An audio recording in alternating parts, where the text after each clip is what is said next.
Hello दर्शन नमस्ते सबैजनालाई अनि सबैजना आराम कुशलै हुनुहुन्छ होला। आज चाहिँ बौद्ध जोरपाटीतिर घुम्न आएको अनि यता छ साथीहरू अगाडि हिँड्दैछ। ल बौद्ध जोरपाटीको मकैबारी मकै हेर्नु त राम्रो कस्तो खतरा भएको। हाम्रोतिर यस्तो हुँदैन, यो कत्रो कत्रो हो त मकैको यो बोटे कस्तो राम्रो छ क्या मकैबारीहरू। हाम्रोतिर यस्तो भइदिए कस्तो हुन्थ्यो होला। किरा पनि एउटै लागेको छैन, पुरा क्लिन छ, यस्तो राम्रो छ है। यो खोलाको छेउछेउ ठ्याक्क यो माकलबारी साइडमा हो, कस्तो राम्रो छ क्या यो हेर। हाम्रोतिर यस्तो भइदिए कति फल्थ्यो होला मकै, हाम्रोतिर यस्तो हुँदैन।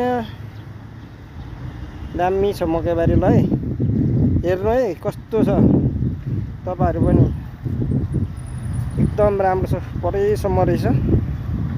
यो चाहिँ यो छेउछेउ बाटो हो, यो रोड यतापट्टि यो एकदम दामी मकैबारी। यता पारी पनि रोड छ, कस्तो राम्रो छ क्या। घोगा लाग्न थालिसकेको रहेछ मकै, एकदम राम्रो छ। ल कति धेरै मकै त कसको होला है। यति जग्गा त मेरो भइदिएदेखि म के गर्थेँ होला नि काठमाडौँमा। यस्तो राम्रो छ, राम राम राम। वाह, तपाईँहरू यति जग्गा भएको भए के गर्न चाहनुहुन्थ्यो भन्नु त। हेलो अली सर, दामी दामी छ, दामी प्लेन माथि। वाह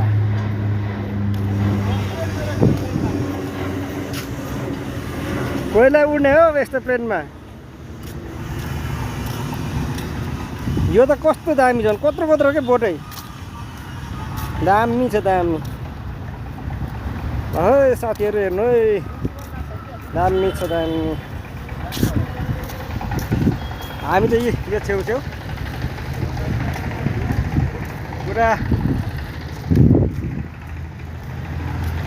3जना भएर हिँडिरहेको छ। आज घुमाइ तर्रो छ, घामले पनि लास्टै पोलै गर्छ। लास्टै कस्तो भइरहेछ भने